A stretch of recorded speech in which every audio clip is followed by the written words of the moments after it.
Hello, and thanks for listening to the Adulting is Easy podcast, where we make adulting easier by making money easier. This is your host, Lauren, and I have an ask from you this week. Please rate and review, preferably 5 stars, after you're done listening to this episode. I'm joined today by David, aka UncommonYield, a financial educator and teacher at Cashflow University. He takes a unique approach to personal finance that teaches you how to get the most out of every single dollar. UncommonYield is married with 4 young kids and is Midwest born and raised. Find him at UncommonYield on Twitter and Instagram. Thanks for joining me, David. Thanks for having me, Lauren. We're excited to talk with you today. Thanks for having me on. Yeah, I'm excited too. And this episode is brought to you by Cashflow University, a community that helps you build financial freedom through passive income. Topics covered include budgets and personal finance, rental properties, index fund investing, hosting a vacation rental, retirement funds, covered calls, dividend stocks, cash secured puts, crypto mining, Turo car rentals, credit option spreads, reselling on eBay or Amazon, and even more than that. Join Cashflow University today and use code CFU-AIE, all capitals, to get 50% off your first month. There's a link in the show notes. And again, that's capital CFU-capital AIE to get 50% off your first month. Our goal for today is to make adulting easier for listeners by discussing personal finance topics, since managing money is a big part of adulting today. David, you and I are going to talk about credit cards. And I was wondering if you know, going back, how did credit cards even become a thing? Yeah, so I think that's a fantastic question. And I think we have to think about credit in general when we think about credit cards, taking out a loan. And people have been taking out loans for a really, really long time. There's even some history back in like Mesopotamia where people would trade and they would give each other these little clay balls. And inside these clay balls, they would have the contract of what they would agree upon as far as like selling goats to each other or cows to each other or camels. So credit goes back a really long time. It's just a promise from one person to pay another person at a future date. And that's what a credit card is a promise from one person, the person using the credit card, to pay the credit card company at a future date. So credit cards have been around for a while, specifically. Really the first credit card that you can think of that's like the credit cards that we use today was the Diners Club card. It's probably in your grandparents' wallet if you go and look in there. And it was prevalently used by businessmen who were traveling around the country and didn't want to have to carry lots of cash on you. So, I mean, you think about you go on a business trip, you take some folks out on a business meal, maybe that's a few $100. You stay in a hotel, maybe that's a few $100. You have to get a flight, you have to get a cab. You're carrying a lot of cash on your person. That's dangerous, right? Traveler's checks, nobody uses those anymore. But traveler's checks back then, that was also a really inconvenient thing to use. And risky, right? It's like the same thing. You lose a traveler's check and that's gone, gone. Yeah, it's like cash. It's a bearer instrument like cash. Like a bearer instrument means like whoever owns it, holds it, owns it. So there's just a lot of risk in it. So that's like one of the first kind of prevalent uses of credit cards was Diners Clubs in 1950. You had American Express bring it to the general public in like 1958. And then at that point in time, it was those like credit card machines. So I know I'm just only on audio, but those things, yeah, you remember those? Yes, where they put it in, it's like metal and they like slide it and then it takes the press of the number. Is that what they do? I forgot. Yeah. They take the press of the number, right? So back in the 60s, they invented the magnetic strip, but it became really prevalent in like the 80s, having the magnetic strip. But then, you have credit cards that you have today that have NFC technology where you just get it close to the reader and it scans your credit card for you. They have the chip in there. So, credit cards have really evolved a lot over the years, from an instrument where it makes it more convenient and safer for you to transact business away from home to what we have today where, you can actually get a lot of benefits from it outside of that too. Obviously, then the first kind of pro of credit cards is convenience. It is so convenient. Sometimes too convenient, but we'll get to that later. This idea of you can spend $100, $1,000, whatever, without having to carry that cash around. And it is a lot safer, right? And speaking of safe, that's another pro of it, right? There's some kind of protection that credit cards offer you. And I think a lot of people don't think about that. Yeah, that's a great point, Lauren. So credit cards, when you spend cash, as soon as that cash leaves your hand, it's gone, or even when you use a debit card. Like when you use a debit card, that money is taken from your bank account. When you do that transaction, it's gone. When you use a credit card, now the credit card company, you owe the credit card company, and the credit card company then has to pay that vendor. But they don't pay them right away. There's a lag time there. There's actually a Credit Card Protection Act where you as a consumer aren't necessarily responsible for fraud. So if you can prove that it's not your spend, somebody took your card, for example, like it's happened to me. I'm sure it's happened to you. Somebody's got your credit card number and has made a purchase that you did not authorize. That you can get that money back. That doesn't come out of your bank account anymore. But there are other protections too that are like really unique. Like if you go rent a car, there's a lot of credit card companies that will have driver's insurance like for you on that card. I think that's a really important thing from a protection standpoint too. And it's something that for every card you have, you should know like what benefits, the full benefits of what you have. You should just take a little bit of the time and look at the website and see what's available to you. I think some have travel insurance too. So Yeah. if you know this one card has the car insurance, right? Use that when you rent a car. You can't be like, I have this Amex that covers my my car, my rent a car, and then you book it on your Discover. Like it doesn't work like that. Like you actually need to book it on that card. Some too. I think my dad has a card that does this. I wonder if it does it anymore, where it will give you the money back if the price on something goes down Oh, too. really? It might have Oh, been like a specific store card, right? So there's a my dad's really into like not credit card hacking. He's not that into it, but he's always there's always this note at my parents' house. It's like discover 5% cash back on meals this quarter, like to remind him to use his discover when he goes and gets meals. Um but yeah, so that's another thing is like rewards, right? I think that's something that it yes. can really add up over time. Yeah, credit card rewards can be huge. There's folks that do all kinds of crazy credit card hacking and get vacations for free. And if it's something that travel is something that you do quite a bit, that's a great perk. For me, like personally, I don't focus on points. I'm looking at just cash back.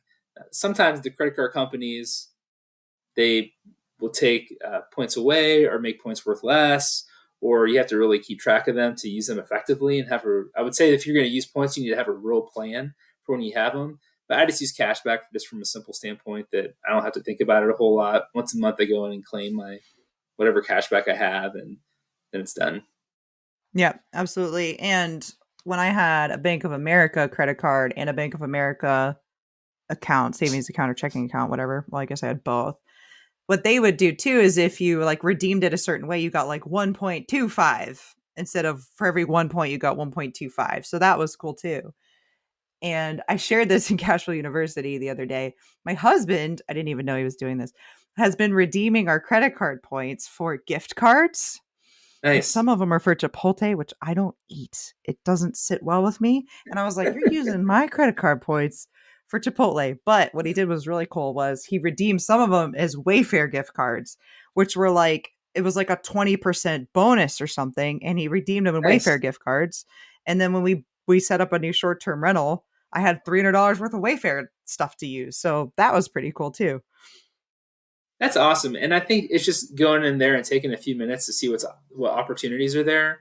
A lot of credit card companies too will have coupons, so you get 20% off at Yeah. like 1-800-Flowers. So if that's something where your mom has a birthday or your significant other has a birthday and you want to send them flowers, I don't know, it's 20% off for really nothing. It's just for paying Right. attention, right? So Right. there's a lot of benefits like that if you go look for them.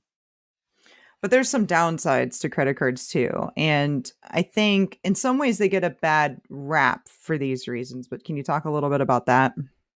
Yeah, credit cards are like any tool, right? So if you have a knife and use a knife inappropriately, you can cut yourself.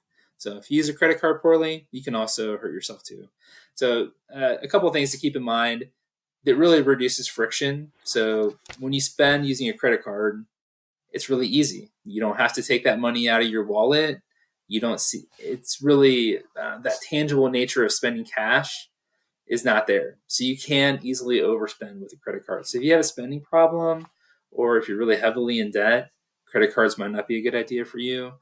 Credit cards, the interest rates are crazy high. So as everyone's talking about interest rates, And everybody's talking about loans going up. The same thing's happening in the credit card industry. Every balance that you have and you carry with a credit card, you're going to pay probably at least 25%. I mean, I know mortgage rates are going up and car Yeah. loans are going up, but I didn't even think about credit cards going even higher because they are like 15, 20, 25. I didn't even think of that. Dang. Yeah, yeah. We can talk about maybe how I manage my credit cards in a little bit, but I mean that's like so I'm aware of those kind of things when they happen. Not that I carry a balance, but I always pay mine off. But that's something to just be really concerned about is if you're going to be somebody that knows you're going to, if you have an ability to spend it and you're going to spend it, maybe not. Maybe think about not using credit cards too much. So that's also a downside. It's also a privacy thing too, right? So if you use a credit card, everybody can see all your purchases everywhere. Now, most of us are all law abiding folks. We're not doing anything wrong. I wouldn't really mind if somebody saw all my purchases, but it is a downside. There is a trail and a trace of your purchases everywhere you go that are out there. I didn't really think about that.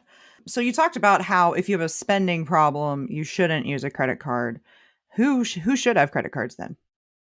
I think it's a good idea for everybody to have at least one. And if you do have a spending problem, I would get a really specific kind of credit card called a prepaid credit card. It's really similar to a debit card. So the prepaid credit card, you say, okay, there's a bunch of them out there. If you go to your local bank, a lot of them will have it there, and they're happy to work with you. It consolidates your accounts. You don't need to have a new account somewhere else. So that's where I would recommend you go and use it Mhm. with. But you put on $500, $1,000, and you just spend from there, and you can't spend more than what's on your credit card. So that downside of making a purchase that you can't afford, or you might end up carrying a balance, isn't there anymore. So I think that's a good way to kind of get around it. But I think it's a good thing for everybody because everybody might need credit throughout their entire life. Even like somebody like Dave Ramsey, who hates credit cards, who hates loans, right? Dave's one of my favorite guys, right? If anybody follows me on Twitter, I like to bag on Dave. But Yeah. but credit is a really important thing. If you need to go buy a car, if you need to go buy a house, your credit score really impacts the type of interest rate you're going to pay and the amount uh, of the value of the loan you're going to be able to get. So if you have Yeah. a really low credit score or no credit, I remember that this is what happened to me, Lauren, and I haven't told this story a whole lot, but my wife and I first got married. I didn't do a whole lot with money, and her car broke down. We had to buy a new car. Our car loan on our first car was 17%. So we paid it off super fast, but we bought a new car and we didn't have any credit. She didn't have any credit. I didn't have any credit. We had good jobs. We were making good money. We had no other debt at all. But we had to pay 17% because we did not have a credit score. So having that prepaid credit card and using it some and showing some credit history and showing that you can use responsibly and pay back that bill every month is really critically important. So credit cards are a great way to get credit, to build credit, and you can do it in a way that won't hurt. Yeah, that's 17%. Wow. I mean, you got to work the system a little bit sometimes, right? Like you said, Yeah. get the credit card to build that. I remember my grandma used to talk to me about that, and when she was going to build her credit, she ended up buying something like JC Penney's or something like that, and she put it on a store card and made like very small payments just literally to build credit. Like she could have, it was like an outfit or something. And that always stuck with me. And my cousin recently, we got her set up on one of those secured credit cards or whatever those are called, where you put the money up and then you use it. And that's how she started building her credit. And now she has a regular credit card. Her limit has gone up, which, helps your Mm-hmm. credit score, which we'll talk about in a little bit here, I think. But I'm trying to think what I was going to say about the card. Oh, so I bought my first house when I was 22. I went under contract on it and closed when I was 23. And it's like, wow, Lauren, how were you approved to buy that house? Well, I will tell you, David. I had a credit card. My dad handed me a credit card when I went to college, and like he could fully see basically everything I was doing, right? And I also at some point bought something at Sears. No jokes. This is like how old I am. I bought something at Sears and they were like, "Do you want $15 off?" And I was like, "Yes, I want $15 off." Oh, heck yes, I want $15 off. And I like signed up for the credit card. It got approved. And it was really funny at the time. I didn't think much about it, but the girl that was ringing me up, her face was really surprised that I like got approved for this credit card. And so I had those two lines of credit, and I had one other similar kind of thing, card I signed up for that I literally forgot about and never used. So when I was looking to move out of my parents' house when I was 22 years old and rent was $800 and a mortgage payment was going to be $725 on a 3-bed, 2-bath, 1-car garage house in St. Petersburg, Florida, I went and saw if I could get approved. And the reason I got pre-approved for that house at a 3.375 interest rate was when I had a job, they took my school as my 2 years of job history and my offer letter as my job. Offer letter to Toys R Us as a front end department supervisor, $28,000 a year. And they took those 3 credit lines. You needed to have 3 credit lines to get approved for a house. So the stuff that I did, it worked out really well, but that just goes to show like you were for sure more qualified to have that car than I was to have a house at 22. There's no question, right? But the way the system works is that bank saw me as less, more able, willing, and able to pay that back than your car. And that's kind of messed up when you think about it. It's wild. I mean, my wife and I, we were making 6 figures at the time. We were paying 17%. So we paid off the car in like 8 months. But like that's crazy. That probably didn't help our credit either. Yeah, Yeah. my credit's gone down. Like when I sold that first house, which was 7 years later, my credit went down quite a bit. Hmm. And why is that? Do you want to get into what makes up like a FICO score? Yeah. So there are a few things that make up a FICO score, and we can go over them now. One of them is like length of credit history. So that's what we were talking about, right? Yeah. You have an 8-month loan, right? And then you get rid of that. Like that's not helping you. Or I lost, for example, a 7-year mortgage, doesn't help my credit. Yeah. Whenever you close a line of credit, that doesn't show up on your credit score anymore. So really, it's like it's gone. So if you had a real, like, so for example, for me, I have a credit card at my bank that I never use anymore, but it's the oldest credit card that I have, so I want to keep it open. So that length of credit history really helps me. It also looks at like the shortest, the it looks at your longest credit history, your average credit history, and what the length of time of your newest credit history. They look at the mix of the kind of credit that you have. They look at the limit that are available to you versus how much you're using. So like your credit usage, what does that look like? Your payment history, are you paying on time? And they look at, how many new credit requests have you made in like the last few years. So they're trying to get an idea of like how worthy are you as a borrower. And that's what a FICO score is. It doesn't mean that it is how worthy you are as a borrower, but from somebody outside looking in, under these 5 things, the amounts you owe, your payment history, your credit mix, your length of credit. And if you're asking for new credit, they get a pretty good idea on whether or not any new debt you're going to take on, you're going to be able to handle. Right. And if you break that down a little bit, let's say you are going to loan somebody money. You want to know if they've been paying the people back that they've been borrowing money from, right? I mean, very Right? simple. So that's obviously like, what's your payment history like? But if you dig down even a little bit, like if I were going to loan somebody money and I saw that they applied and got like 5 credit cards in the last month, I'd be like, what are they about to go do? Are they about to get divorced Sure. and run this up? Like, what are they about to do? Length of credit history, that's unfortunate because it's almost discriminatory based on age because what Mm-hmm. can you do when you're a kid? But Yeah. that's the thing. If you are able to keep credit lines for a long time and use them and pay them off and use them and pay them off, that shows that you're probably a pretty good borrower. And the utilization one is an interesting one. And I just want to highlight that for people. If you have $2,000, if you have a $2,000 limit on your credit card and you use $2,000, that's negative to your credit score. Mm-hmm. If you have a Right. $10,000 limit and you go to 2,000, that's okay. So I Mm-hmm. said that because once a year, I ask for a credit limit increase on my credit card. It's generally check with your bank, but it's generally a soft hit on your credit, not a hard pull, and they will up my credit limit. What I've talked about this before on Twitter. Every time I ask, I get upped. Every time my husband asked, he doesn't. I don't know. It's something like 30-year-old men versus like 33-year-old women. Like they never, I'll be like, I got rejected again. I'm like, that's really weird because we're obviously like a joint Unit. But Yeah, that's something that that's I have funny. my cousins doing now too, is once a year they call and they get that just to help your utilization. I mean, any little credit hacks like that you can do, you probably should. Yeah, that's a really good tip. That's really smart.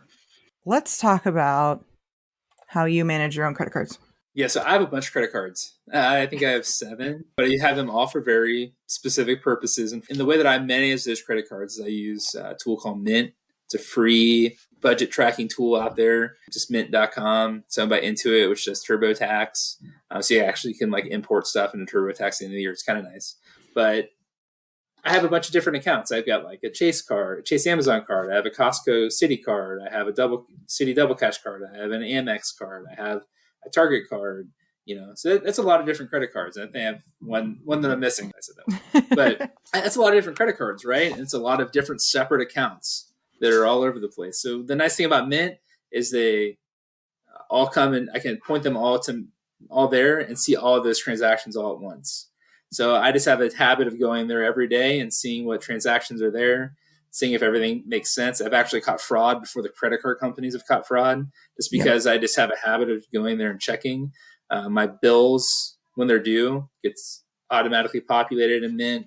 It gives me my credit score every month to see what that looks like. So it shows me what my credit usage is. So for me, there are other tools out there you could use, but that really helps me manage all of those different cards. It would be very difficult, I think, to do what I'm doing if you didn't use a tool like Mint.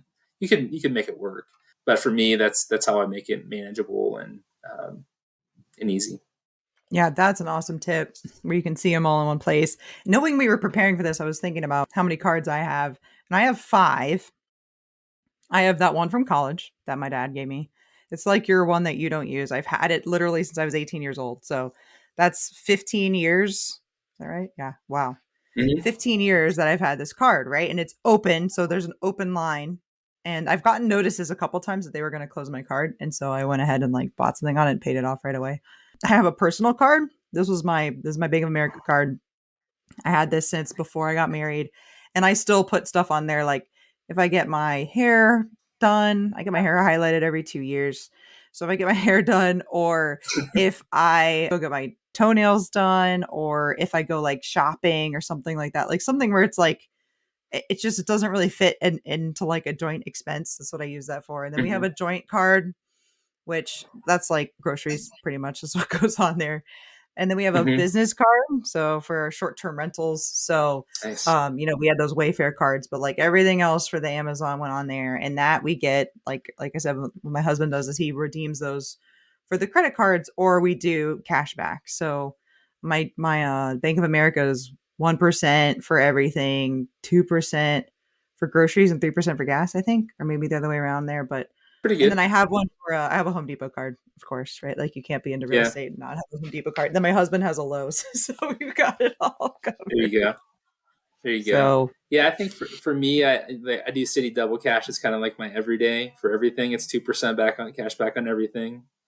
that's Um, nice. I have, yeah, it's great. I have a Costco card, so like I've got there's six people in my family, as you mentioned. So So many. groceries are big, right? It's Bigger chaos now in the than they household were a year ago, right? God, that's got for to be sure. crazy. Yeah, for sure. Yeah, inflation's crazy, but we have Costco cards, so we get I think it's we get 1 or 2% back at Costco, but then we get 4% cash back at for gas, and we get 3% cash back at restaurants. So that's nice. Oh, I was gonna say Target. Don't they? I don't have a Target card, but isn't like 5% off at Target?